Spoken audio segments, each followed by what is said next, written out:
وَإِذَا سَأَلَكَ عِبَادِي عَنِّي فَإِنِّي قَرِيبٌ أُجِيبُ دَعْوَةَ الدَّاعِ إِذَا دَعَانِ.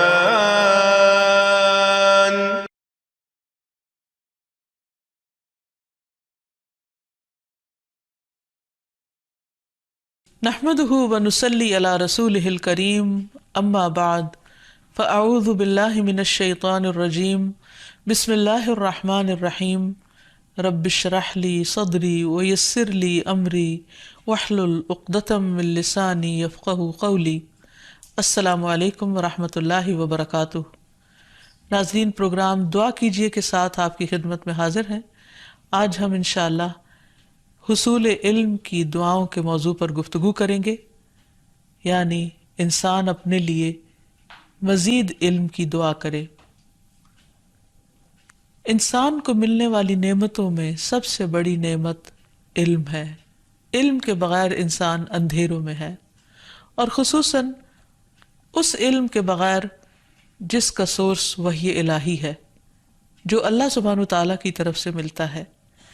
اسی لیے نبی صلی اللہ علیہ وسلم کو یہ دعا سکھائی گئی، وَقُلْ رَبِّ زِدْنِي عِلْمًا، اور آپ کہہ دیجئے کہ اے میرے رب میرے علم میں اضافہ فرما.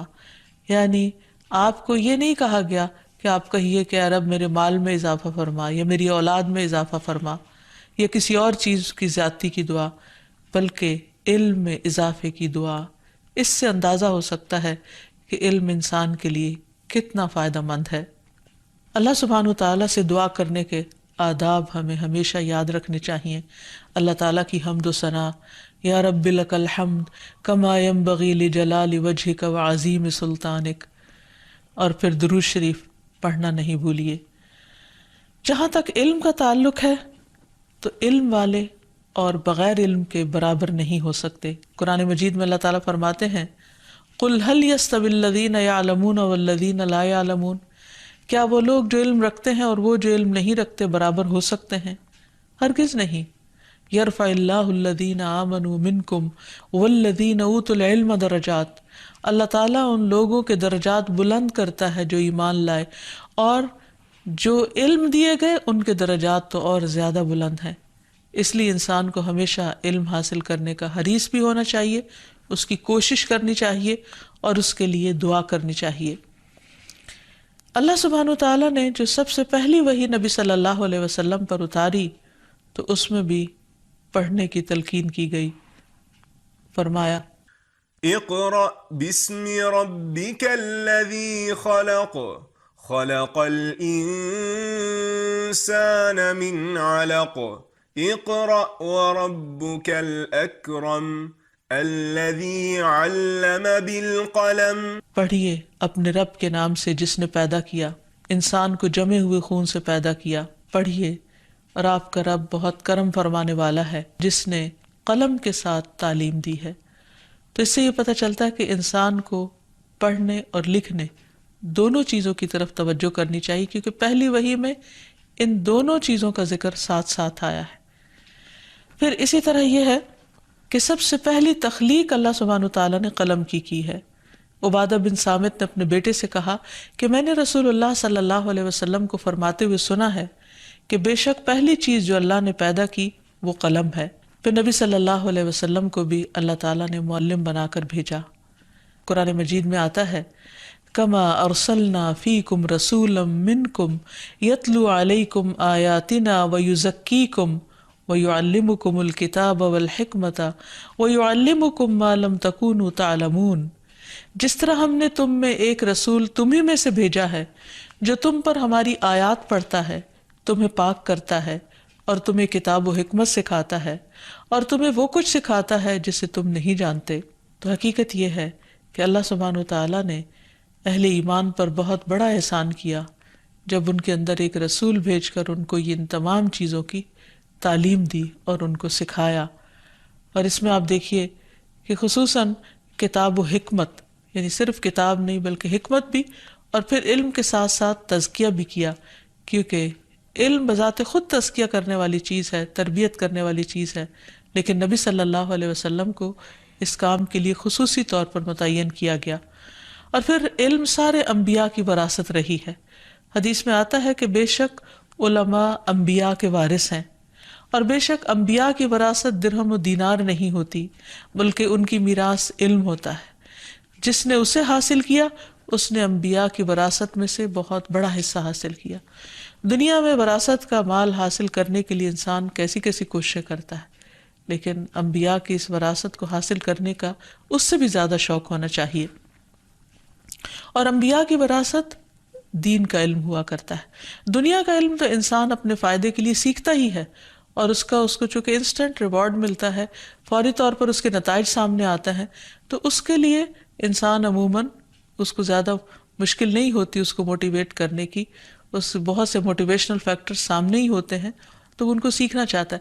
لیکن جہاں تک دین کا علم ہے تو بہت سے لوگ اس کو اپنے لیے ایک بوجھ سمجھتے ہیں، حالانکہ اس کے بغیر انسان دنیا میں سب کچھ پانے کے باوجود بھی سکون نہیں پا سکتا۔ اس لیے بہت ضروری ہے کہ انسان دنیا کے ساتھ ساتھ دین کا علم بھی حاصل کرتا رہے۔ اور پھر اس کو سیکھنا ہمارے لیے فرض کا درجہ رکھتا ہے۔ فرمایا طلب العلم فریضۃ، علم کا حاصل کرنا فرض ہے۔ یہ کون سا علم ہے جس کا حاصل کرنا فرض ہے؟ یہ وہ علم ہے جس کے بغیر ایک انسان اپنے رب کی عبادت کے تقاضے پورے نہیں کر سکتا، جس کے لیے اللہ نے اس کو پیدا کیا ہے۔ پھر اسی طرح اللہ تعالیٰ کی پہچان کے لیے بھی علم حاصل کرنا ضروری ہے۔ قرآن مجید میں اللہ تعالیٰ فرماتے ہیں فَاعْلَمْ أَنَّهُ لَا إِلَهَ إِلَّا هُوَ، بس علم حاصل کرو، جان لو کہ اللہ تعالیٰ کے سوا کوئی الہ نہیں ہے۔ پھر اسی طرح اللہ تعالیٰ کے آگے جھکنے کے لیے، خشیت کے لیے، خشوع کے لیے بھی علم ضروری ہے۔ اللہ سبحانہ وتعالیٰ فرماتے ہیں انما یخشی اللہ من عبادہ العلماء، بے شک اللہ سے ڈرتے ہیں اس کے علم والے بندے ہی۔ ان اللہ عزیز غفور، بے شک اللہ تعالیٰ سب پر غالب ہے، بے حد بخشنے والا ہے۔ پھر اسی طرح انسان کو بھٹکنے سے بچانے کے لیے بھی علم کی روشنی چاہیے ہوتی ہے، اور وہ بھی قرآن و سنت ہے۔ رسول اللہ صلی اللہ علیہ وسلم نے فرمایا میں تم میں دو چیزیں چھوڑ کر جا رہا ہوں، تم ہرگز گمراہ نہیں ہوگے جب تک ان دونوں کو مضبوطی سے تھامے رکھو گے، ایک اللہ کی کتاب اور دوسرے نبی کی سنت۔ پھر اسی طرح یہ ہے کہ انسان کو اندھیروں سے نکال کر روشنی کی طرف لانے کے لیے علم ضروری ہے۔ قرآن مجید میں آتا ہے أَوَمَنْ كَانَ مَيْتًا فَأَحْيَيْنَاهُ وَجَعَلْنَا لَهُ نُورًا يَمْشِي بِهِ فِي النَّاسِ، کیا بھلا وہ شخص جو مردہ تھا پھر ہم نے اسے زندہ کیا اور اس کے لیے ایسی روشنی بنا دی جس کی مدد سے وہ لوگوں میں چلتا پھرتا ہے، کیا اس شخص کی طرح ہے جس کا حال یہ ہے کہ وہ اندھیروں میں ہے، ان سے کسی صورت نکلنے والا نہیں۔ اسی طرح کافروں کے لیے وہ عمل خوشنما بنا دیے گئے جو وہ کیا کرتے تھے۔ تو اس سے یہ پتہ چلتا ہے کہ انسان علم وحی کے بغیر، قرآن سنت کے علم کے بغیر ایک مردہ انسان کی طرح ہے، اور جب تک اللہ تعالیٰ کی بھیجی ہوئی وحی انسان کے اندر اس کی سمجھ بوجھ نہیں آتی تو اس کے اندر زندگی کی وہ رمق نہیں آتی جو آنی چاہیے۔ پھر اسی طرح حق و باطل میں فرق کے لیے، صحیح اور غلط کی پہچان کے لیے بھی علم حاصل کرنا بہت ضروری ہے، ورنہ انسان اندھیرے میں ہے، اور اندھیرے میں رہنا انسان کے لیے نقصان دہ ہے، کیونکہ کل قیامت کے دن جب سب پردے ہٹا دیے جائیں گے اور انسان کے اعمال کی جزا اس کے سامنے آئے گی تو انسان کے لیے سوائے حسرت اور پریشانی کے کچھ نہ ہوگا۔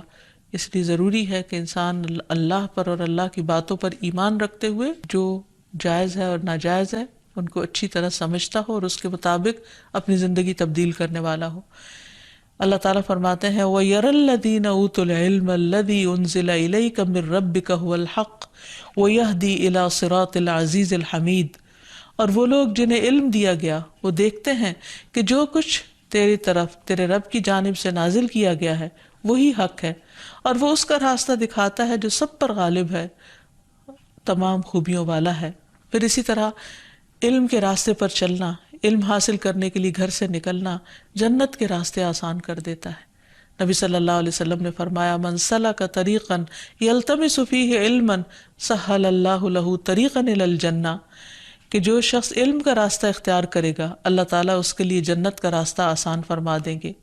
اور بے شک فرشتے طالب علم کی رضا کے لیے اپنے پر بچھاتے ہیں، یعنی اس کا اتنا اکرام کرتے ہیں، اس کے آگے ہمبل ہو جاتے ہیں۔ پھر ایسے لوگوں کو اللہ سبحانہ تعالیٰ چنے ہوئے لوگ قرار دیتا ہے. اور یہ کسی بھی انسان کی انتہائی خوش قسمتی کی بات ہے کہ اللہ تعالیٰ اس کو دین کا علم عطا کرے. حدیث میں آتا ہے من یرد اللہ بہ خیرا یفقہہ فی الدین، اللہ تعالیٰ جس کے ساتھ بھلائی کا ارادہ کرتا ہے اس کو دین کی سمجھ بوجھ عطا کر دیتا ہے. اور جو لوگ خصوصاً قرآن کی تعلیم حاصل کرتے ہیں اللہ تعالیٰ ان کو اپنے خاص بندے قرار دیتا ہے. اور حدیث میں یہ بھی آتا ہے کہ تم میں سے بہترین وہ لوگ ہیں جو قرآن سیکھیں اور سکھائیں.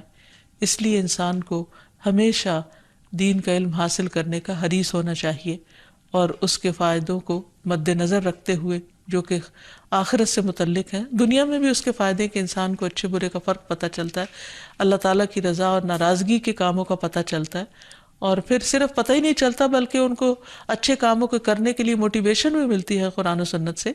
تو اس لیے اس کو جاننا بے حد ضروری ہے. اور پھر انسان بغیر علم کے جب عبادت کرتا ہے تو اس عبادت میں بھی بہت سی غلطیاں کر جاتا ہے. جیسے کہ ایک حدیث میں آتا ہے کہ ایک شخص 60 سال تک نماز پڑھتا رہتا ہے اور اس کے پاس ایک نماز بھی ایسی نہیں ہوتی کہ جس میں خشوع و خضوع ہو، یعنی کہ جو سٹینڈرڈ پر جو اللہ تعالیٰ نے کرائیٹیریا دیا ہے کہ اچھی نماز کا اس پر پوری اترتی ہو. تو ایسا کیوں ہوتا ہے؟ بغیر علم کے ہوتا ہے. پھر اسی طرح یہ ہے کہ جب ایک انسان علم حاصل کر کے عمل کرتا ہے تو وہ اس عابد سے بہتر ہے جو بغیر علم کے عمل کر رہا ہوتا ہے. رسول اللہ صلی اللہ علیہ وسلم نے فرمایا علم کی فضیلت عبادت کی فضیلت سے بہتر ہے اور تمہارا بہترین دین تقویٰ ہے. پھر یہ بھی یاد رکھیے کہ جو لوگ علم دین حاصل کرتے ہیں ان کے لیے ساری مخلوق دعائیں کر رہی ہوتی ہے، حتیٰ کہ سمندر کی مچھلیاں اور زمین کی چیونٹیاں بھی اس کے لیے دعا کر رہی ہوتی ہیں. اور خصوصاً جو لوگوں کو بھلائی کی تعلیم دے رہا ہو. جس گھر میں ایسے سیکھنے سکھانے کا عمل ہوتا ہے اس پر اللہ کی رحمتیں نازل ہوتی ہیں. ابو ہریرہ کہا کرتے تھے کہ قرآن پڑھنے کی وجہ سے گھر اپنے رہنے والوں کے لیے کشادہ ہو جاتا ہے، یعنی لڑائی جھگڑے اور فتنے فساد ختم ہوتے ہیں. شیطان اس گھر کو چھوڑ دیتے ہیں کیونکہ فرشتے اس میں حاضر ہوتے ہیں. اس گھر کی خیر و برکت بڑھ جاتی ہے. اور قرآن نہ پڑھنے کی وجہ سے گھر اپنے رہنے والوں کے لیے تنگ ہو جاتا ہے، فرشتے اس کو چھوڑ دیتے ہیں اور شیطان اس میں بسیرا کر لیتے ہیں اور اس کی خیر و برکت کم ہو جاتی ہے. پھر اسی طرح قرآن و سنت کی تعلیم دی دلائی جا رہی ہوتی ہے، وہاں پر رحمت اور سکینت نازل ہوتی ہے.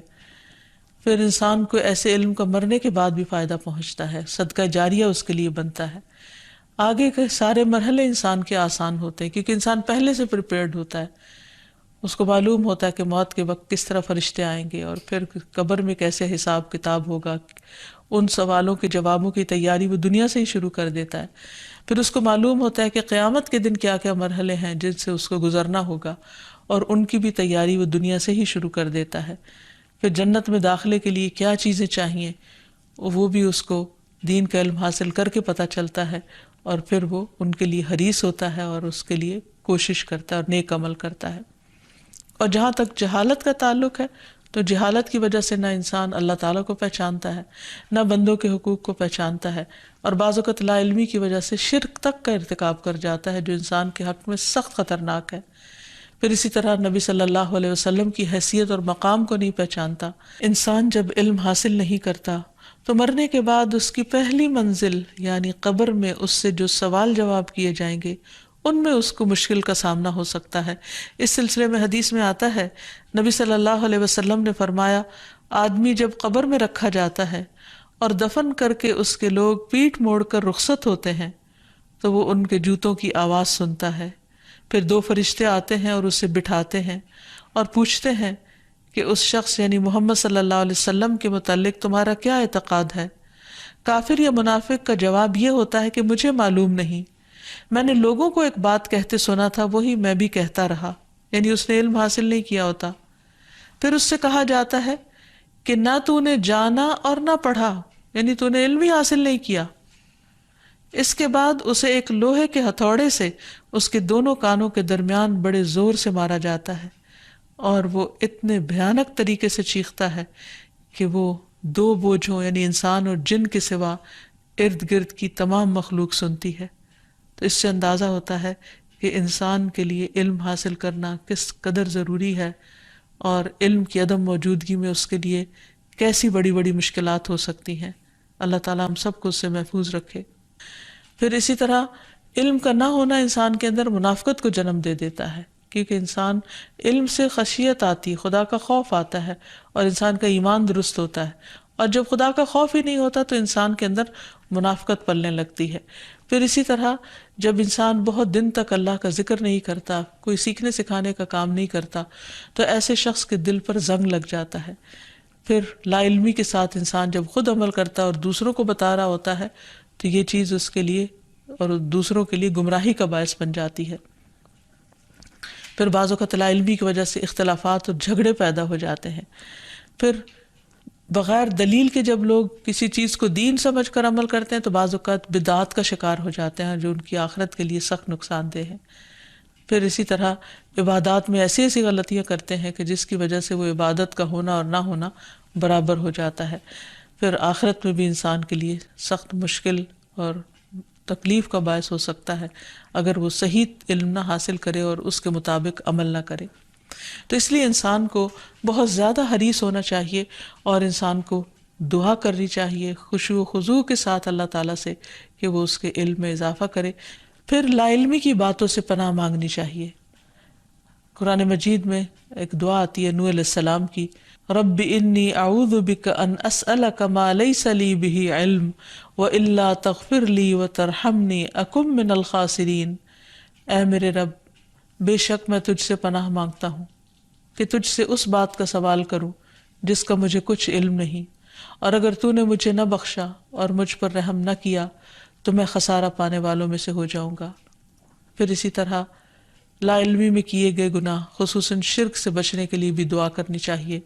اللہم انی اعوذ بک ان اشرک بک وانا اعلم واستغفرک لما لا اعلم۔ اے اللہ، میں تیری پناہ چاہتا ہوں اس بات سے کہ میں جان بوجھ کر تیرے ساتھ کسی کو شریک کروں، اور جو میں نہیں جانتا ہوں اس کے لیے تجھ سے مغفرت کا طالب ہوں۔